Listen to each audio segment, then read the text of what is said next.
आइए दोस्तों, IAS officer Siddharth academy में स्वागत है। आज एक नया चैप्टर लेके आए हैं जीव विज्ञान का, जो क्वेश्चन आंसर परीक्षा की दृष्टि से काफ़ी महत्वपूर्ण प्रश्न है।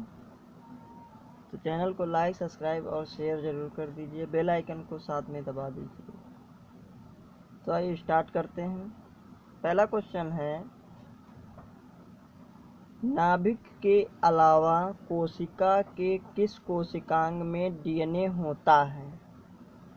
तो ए ऑप्शन है तारक केंद्र, बी ऑप्शन है गोल्गी उपकरण, सी ऑप्शन है लाइसोसोम, डी ऑप्शन है माइटोकॉन्ड्रिया। तो इसका डी ऑप्शन सही हो जाएगा, माइटोकॉन्ड्रिया।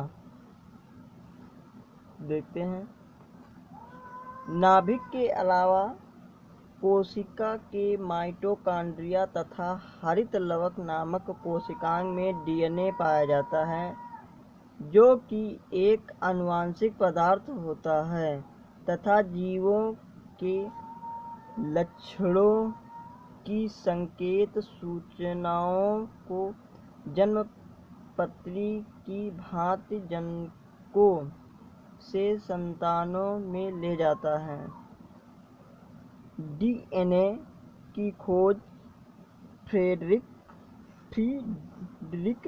मिशर 1869 में की थी तथा डीएनए का double helix model James Watson तथा फ्रांसिस क्रिक ने किया था। किसने? जेम्स वाटसन तथा क्रिक ने किया था। अगला क्वेश्चन, सौर ऊर्जा एटीपी में बदलती है तो किससे? क्लोरोप्लास्ट में। बहुत ज़्यादा इंपॉर्टेंट क्वेश्चन है। सौर ऊर्जा एटीपी में बदलती है तो बी ऑप्शन सही हो जाएगा, क्लोरोप्लास्ट में। अगला ये देखते हैं पहले, क्लोरोप्लास्ट में सौर ऊर्जा एटीपी में बदलती है। क्लोरोप्लास्ट एक पादप कोशिकांग है। कौन सा पादप कोशिकांग है? जिसमें पर्ण हरित या क्लोरोफिल नामक एक प्रोटीन युक्त जटिल रासायनिक यौगिक पाया जाता है। यह वर्णक पत्तों के हरे रंग का कारण है। अगला क्वेश्चन, निम्नलिखित में से कौन सा कथन सही है, ये बताना है। तो ए ऑप्शन है प्रयास लघुतम स्वजीवी कोशिकाएं हैं, बी ऑप्शन है माइकोप्लाज्मा की कोशिका भित्ति इम्यूनो शर्करा की बनी होती है, सी ऑप्शन है विषाणु सम एकल तंतु तथा तंतु आरएनए अणु से बने होते हैं, सी है रिकेट्सिया में कोशिका भित्ति नहीं होती है। तो इसका सी ऑप्शन सही हो जाएगा, विषाणु सम एकल तंतु आरएनए अणु से बने होते हैं। अगला क्वेश्चन, साधारण मानव में गुणसूत्र होते हैं। क्वेश्चन क्या है? साधारण मानव में गुणसूत्र होते हैं तो कितने होते हैं? 46 होते हैं। बी ऑप्शन सही हो जाएगा, यानी कि जोड़ी होते हैं 23 और 46 पूरे कुल होते हैं। अगला क्वेश्चन, मानव शरीर में कोशिकाओं में पाए जाने वाले गुणसूत्र जोड़ों की संख्या है, तो कितनी है जोड़ों की संख्या? तो आपका सी ऑप्शन 23 है। अगला, जीवों में अत्यधिक विविधता का कारण है, क्या है? तो उत्परिवर्तन। जीवों में अत्यधिक विविधता का कारण है तो उत्परिवर्तन। अगला क्वेश्चन, निम्न में से किसमें लिंग गुणसूत्र नहीं होते हैं? तो इसमें ए ऑप्शन है बंदर, बी है चीता, सी है तितली, डी है छिपकली। तो आपके डी सही हो जाएगा, छिपकली में गुणसूत्र नहीं होते। अगला क्वेश्चन,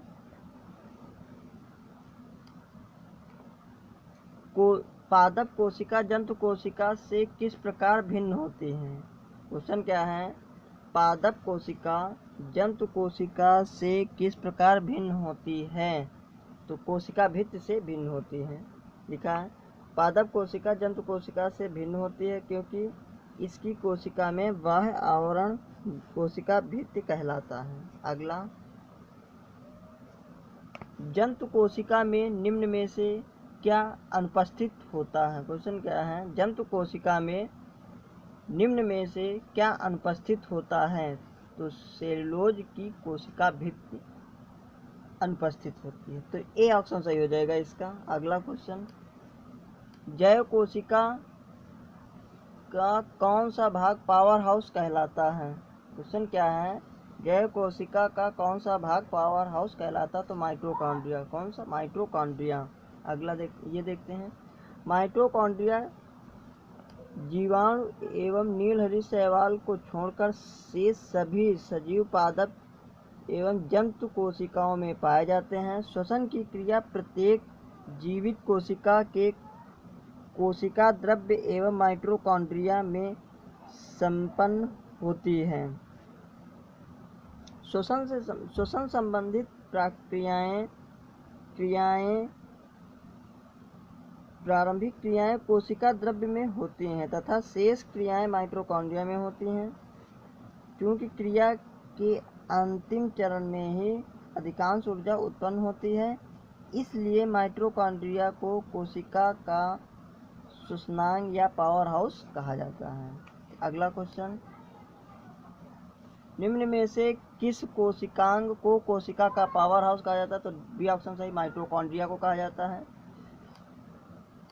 अगला क्वेश्चन, कोशिका का शक्ति स्रोत है? तो बी ऑप्शन माइटोकॉन्ड्रिया है। अगला, प्लाज्मा झिल्ली बनी होती है तो किसकी बनी होती है? प्रोटीन से, बी है लिपिड है से, या फिर सी कार्बोहाइड्रेट से, या डी में दोनों ही, ए तथा बी। तो ए तथा बी सही हो जाएगा, तो डी सही हो जाएगा इसका ऑप्शन। और अगला देखते हैं,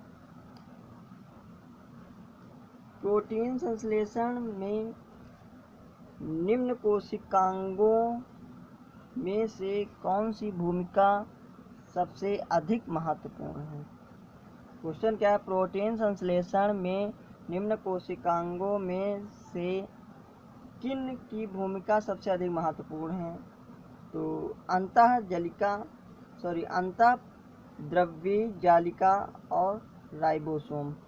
तो बी ऑप्शन सही हो जाएगा इसका, अंतःद्रव्यी जालिका और राइबोसोम। ठीक। अगला क्वेश्चन, मानव शरीर के किस अंग में लसिका कोशिकाएं बनती हैं? क्वेश्चन क्या है, मानव शरीर के किस अंग में लसिका कोशिकाएं बनती हैं? तो तिल्ली में बनती है। तो डी ऑप्शन सही हो जाएगा। अगला देखते हैं,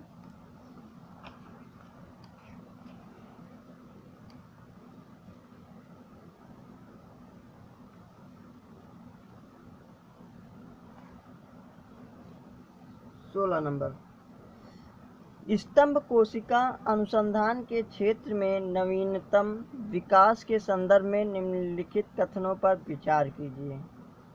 तो आइए देखते हैं,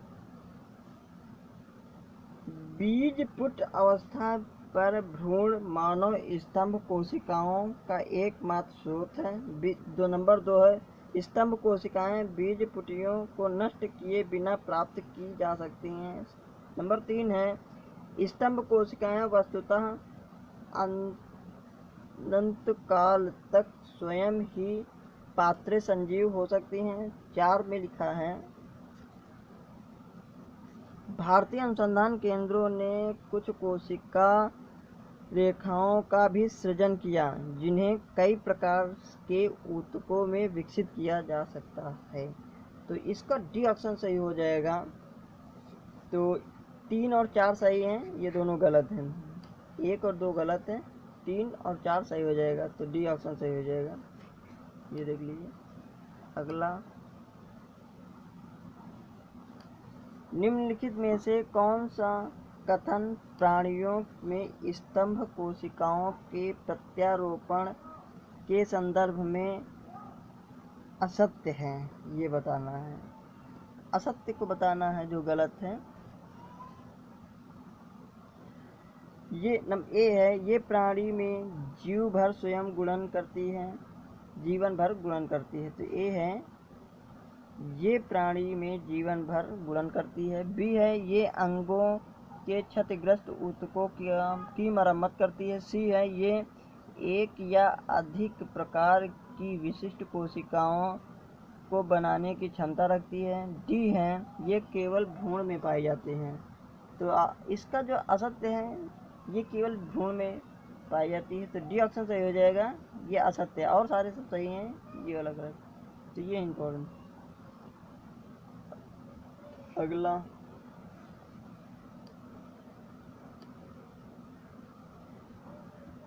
प्रक्रमित कोशिका मृत्यु के कोशिकीय और आणविक नियंत्रण को कहते हैं। तो एपोप्टिसिस। तो ए ऑप्शन सही हो जाएगा, एपोप्टिसिस। अगला क्वेश्चन, हमारे तंत्र में अधिकतम एटीपी अणुओं को उत्पन्न करने वाला पद है कौन? तो बी ऑप्शन सही हो जाएगा, क्रिप्स चक्र। तो ये आखिरी क्वेश्चन। आगे मिलते हैं नेक्स्ट वीडियो में। तो चैनल को लाइक, सब्सक्राइब और शेयर जरूर कर दीजिएगा।